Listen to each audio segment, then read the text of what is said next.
Going to switch gears because I was late to my appointment here. Sorry, Brian. But we're going to switch gears and spend like a couple minutes on two other items to hopefully make our buyers stronger in the eyes of a seller. Cool. So the first thing is, obviously, you want to use a lender like Brian that's well known around town. I can tell you for sure if Brian, if his approval letter comes up and a seller agent sees it, that goes a long ways. And all things equal, we can actually win some contracts just because of that, because you're a trusted commodity in the community. So that's the first thing. The second thing is, let's say you have a house, and we have lots of clients doing this, and want to move up. So they own a house now. They own a house now, okay. And every time they put an offer in right now, they're getting rejected because it's contingent upon the sale. All their equity is built up in that house. Yeah, they bought the house 10 years ago, and it's doubled in value. We have clients who bought 5 years ago, 6 years ago, 7 years ago. So they have $200,000, $300,000, $400,000 in equity. Totally. And they want to move up. Yeah.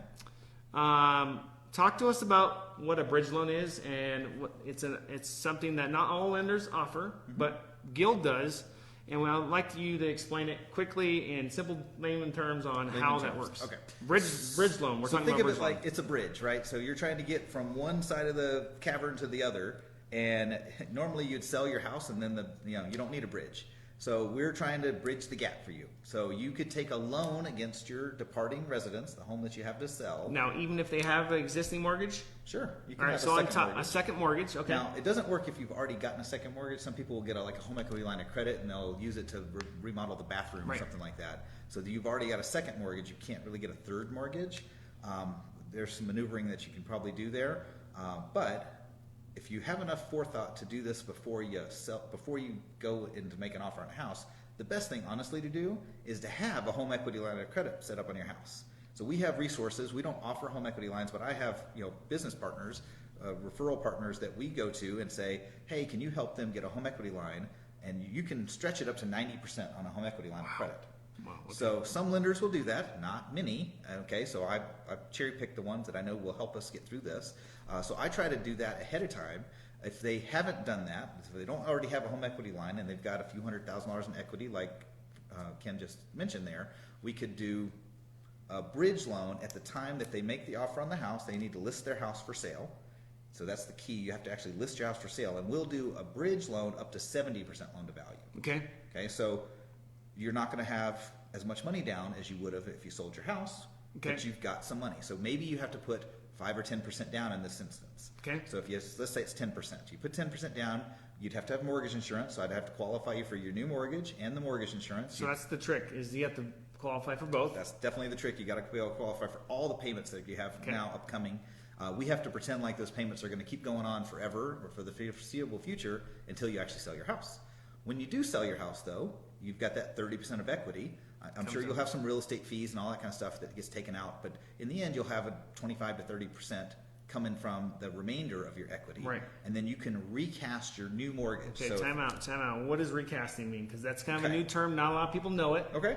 So the loan's amortized, right? So you have a 30-year loan, 360-month loan. Mm-hmm. So you start it, if you borrow, let's just say $400,000 now, the loan's amortized and will get paid off with all the interest in exactly 360 months. If you don't make any extra payments. If you don't take any extra payments. The payment every month. Okay, so in the end, let's say you closed your sale of your house and you have an extra $100,000 in equity. Okay, so we'll re-amortize the existing loan that was given to you for $400,000. We'll re-amortize it as if it was a $300,000 loan to begin with. So now your payment drops to the $300,000 loan, and you're still going to have it paid off in 360 months from the origination date. But I mean, let's say you sold your house 3 months after you moved into your new house. So you've made 3 payments or 2 payments or whatever. So you have 358 payments left. Right. You're still going to have 358 payments left on the recast. Mortgage payments can make that. And if I had to set you up with, say, a mortgage insurance loan, so if you were paying monthly mortgage insurance, you only paid it for 2 months, because when you recast your loan, you can drop your loan to value down low enough to waive the mortgage insurance. So what is that? 20%? 75% loan to value 75%. if it's the first 5 years that you own the house. Okay, so and then it goes to 20 after that? 20 years after 5, or 20% equity or 80% loan to value. Okay, so you got to bring 25%, and if you have that, then you knocks it off. We would have definitely had this conversation before you bought the next house. Right. Okay, great. So that's about recasting. Now, how much does that cost? So you want to recast. You're doing this. What does that cost? The recast itself doesn't cost anything. It just takes some time to process. Okay. So So there's no what is fee. that time? 60 days. Okay. So Maybe you end up making 4 payments. Right. With the mortgage insurance.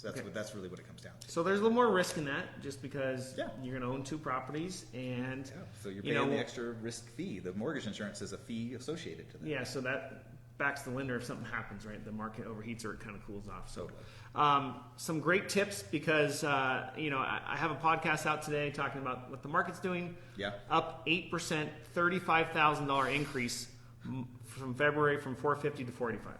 Ugh.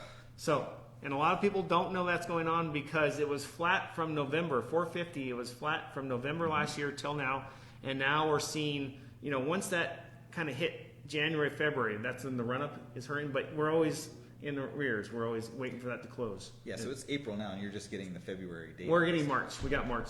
Oh, March is already out. Yeah, March is out. So it's 485 485. Wow. Okay. of 35,000 in 1 month. That's expensive. And I suspect that it's going to continue to go up until we get more inventory, which I suspect, and my theory is that if you look at the statistics over a normal year, more and more listings will come, and hopefully that will simmer the market down, because we need more buyers to be able to afford it. Otherwise, people are just going to be priced out. This is supply and demand, right? So Yeah. you got to think that if the price gets high enough, the sellers will just be super excited about selling their house for all this money. And more will come on the market. I guess the problem is if they don't know where they're going to move to, do you think that's the conundrum? Yes, and if you're not moving out of the area, I have some people moving out of the area. If you can move to a lower cost place. Oh yeah, move That's to what- Minnesota. It's super cheap. Yeah, exactly. So, all right, Brian. So, this is what it's all about. Providing value to our clients joint, and hopefully I can take this video, share it on yours. If you guys have any questions, you can actually see the number right there. Is that the right number? Yeah, it's 453-0345. So call Brian. I know it was a little complicated, but he can.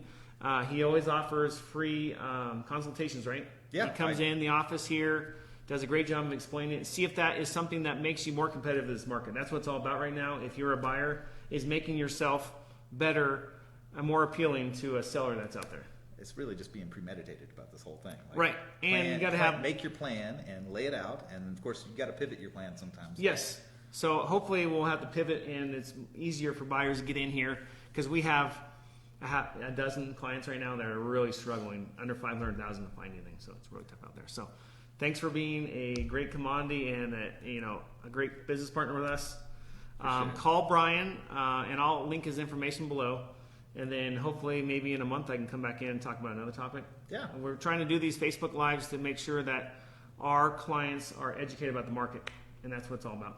I'll be here. So take care of yourself. All right. You guys, if you have any questions for the Angst Real Estate team, we'd love to always earn your business. We're super busy, but we're always have time for go to lunch, have coffee, or talk. If you want to talk to both Brian and I, that's great too. And we'll go from there. You guys have a great rest of the week, and we'll talk to you soon. Thanks, Brian. No.